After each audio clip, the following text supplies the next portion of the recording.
Hey guys, this is RLC's 321 Fantastic Plastic back again with another model kit build update. No, not even an update actually. What it is, when I finish a few other kits, there's something really special I'm going to be doing. I've already shown you a very quick unboxing video of it because it's just far too huge, and that is the 1x350 Enterprise 1701 refit from the Star Trek The Motion Picture. Oh yes, I can't wait. Now I'm still trying to source some decals, preferably decals for the thing, because I prefer to do that other than using paint masks. I'm only going to do a two-tone color on it, so it's going to be like a pearlescent white and then a very slightly darker pearlescent white on top of that. So that's just a two-tone color Aztec pattern. That's all I want on it, and I think it's going to look bloody awesome. The lights I'm going to do myself. I am going to be using an Arduino Uno for it. I'm just waiting for that to come in, then I've got to learn how to use the Arduino and how to get that all set up and learn how to write all the sketches and everything like that. But I'm going to be a guy I've been watching is Ostrich Longneck. Just look him up on YouTube, Ostrich Longneck, and then go to his playlist and you will see where he has everything that you need to know about the Arduino code for the 1x350 Enterprise refit. It's going to have like the opening shot of the motion picture when they first get into the Enterprise and Kirk tells Sulu pretty much go, and it has all the startup sequences and everything like that. That's what I want to do. I'm going to have a few sounds playing while that's doing that, the music playing while it's doing that. I'm going to have photon torpedoes, I'm going to have phaser blast lighting, and it's going to be good. It's going to be a really big good project to do. Also on other news, I'm hoping to get my very first commission job coming in.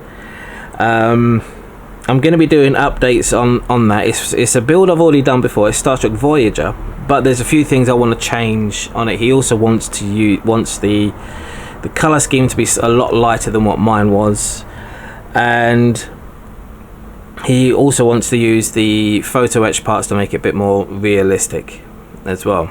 And how I'm going to light it is going to be different as well, because obviously I was just using flashing LEDs. I'm not going to do that. I've now got the flashing things I'm using for this beastie over here, so it flashes in different times. So I'm going to be using that as well. What else is there? Yeah, oh there, yes, right, reason for the video. That's probably best. I have purchased for the 350 refit the photo etch set from Paragraphix for the Enterprise. Oh, can't wait. Oh yeah, I'm looking forward to this build, I'm telling you. The thing is, because it is so large, and I honestly didn't expect it to be as large as it will be, I don't have anywhere to store it. So, ooh, what was that?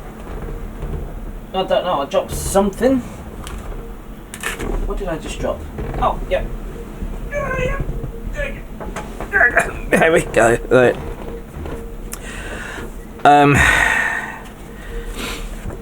Yeah, so it's because it's so large, I'm thinking of actually selling it once it's done,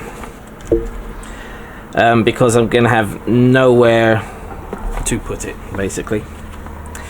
So anyway, we've got a nice set of instructions on how to do like the cargo bay, shuttlecraft hangar, photo etch parts for the work bees and shuttles. So that's pretty good. What else do we have here? We've got some bits for a cargo chain as well to put that on. We've got the primary hull. Now this is the airlock for the primary hull. You cut out the airlock hatchway from the lower primary hull, thin out the plastic so that it doesn't block, the openings in the airlock, insert etch-4, which is this here. Fold the airlock insert as shown and attach either open or closed door. If using the open door, fold edge part 17, which is that one there, and attach to the back of the insert. Glue the assembly into the primary hull. Now, I've never seen anybody actually do that, because I think that's the airlock that Kirk comes out of when he goes to save Spock from Vija. And I do believe that one, the airlock, is this right there. And then there's part 17 that went with it, which is just here. So we might incorporate that in it as well. Yeah. Okay. We've got our recreation deck, which we're definitely going to be doing, which is right there. I'm going to be ordering the Paragraphix decal set that goes with this sheet next paycheck. So I'm going to be ordering that, so because some of these things need decals to go work properly. We've got our impulse engines. It's given us 2 sets of impulse engines. The reason being, one is for the kit part, but one is for Don's Light and Magic part. Now the problem is, Don's Light and Magic, sadly, Don from Don's Light and Magic sadly passed away a few months ago, a month or two ago, and no one's sure whether he's gonna still be selling his stuff. They're trying to work it out, but at the moment you will not be able to get any more of the DLM parts. So I'm sorry about that, but that's it's a shame. You know, my sympathies for his family, but there, you don't worry about it for now. We're just going to be using the normal kit parts. Then we've got the Arboretum walls to go on the Arboretum. We have some docking ports and gangways for docking ports for the back of the rear of the bridge where Spock's ship lands. This part here is for a gangway, I guess. I don't know. Yeah, you know, yes, so but that's there. So we got some bits for the deflector dish to make it look even more impressive, which is good. Space energy field sensors. Attach etch parts 40 over the raised detail on kit part 45. Repeat this 3 times. I'm gonna have to.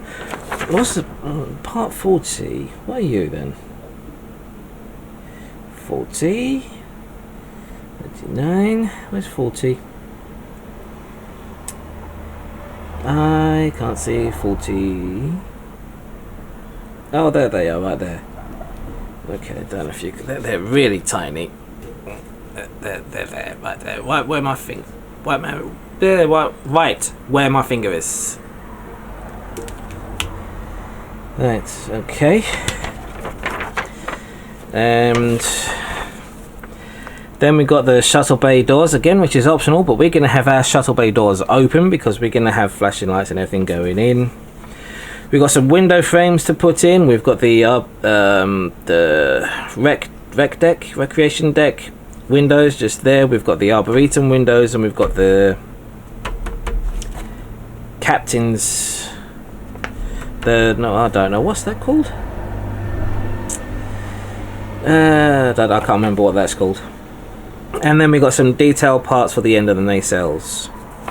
But not only that, the kit also comes with, don't know if we can see right there.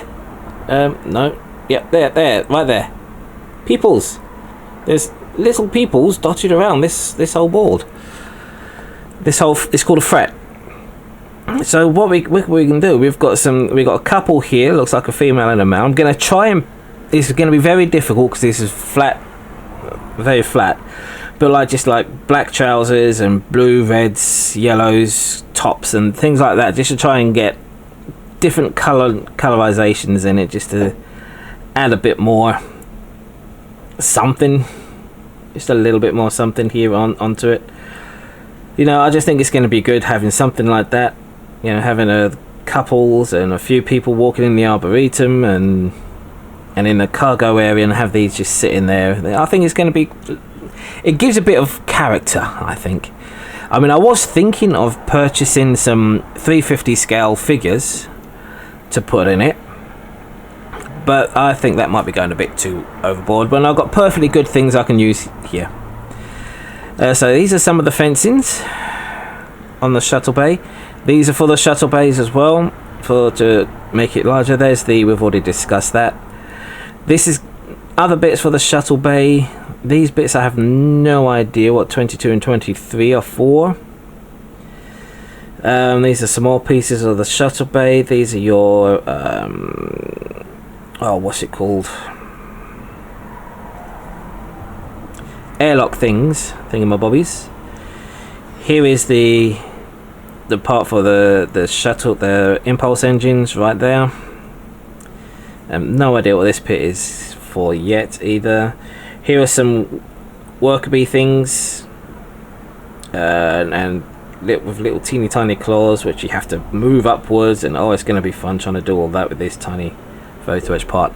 Now with Photoetch as well, oh, not only that, we've also got some shadow casters right there. So the idea of the shadow casters is that you can place these in windows, and it gives it a false perspective of there's actually people in certain parts of the windows and things like that.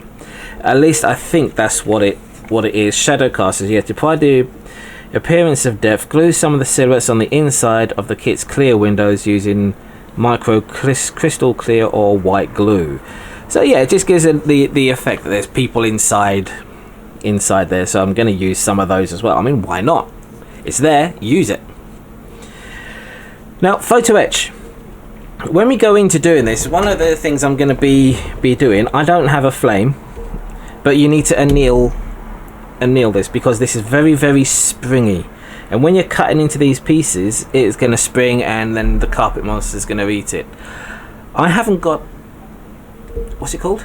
A flame to heat it up, but I do have my heat gun, which I'm going to go over it and heat it all up and anneal it. It may take a little bit longer, but it needs to be done, otherwise things are not going to work. And it's not going to, when you paint it or anything, it's not going to stop it from working or anything like that.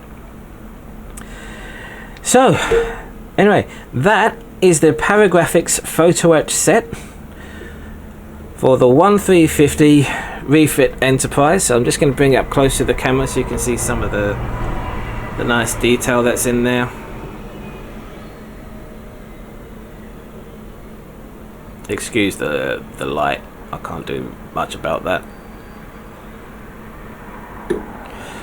Alright, let's turn it around, go to the other side. Where are we? There. And there we go. So as I say, it's very, very nicely detailed. And it's just going to enhance an already incredible model kit to an even better incredible model kit. Let's plonk you in there. Right, so guys, I'm going to say thank you very much for watching this video, and I will see you guys in the next one. You take care of yourselves. Bye bye now.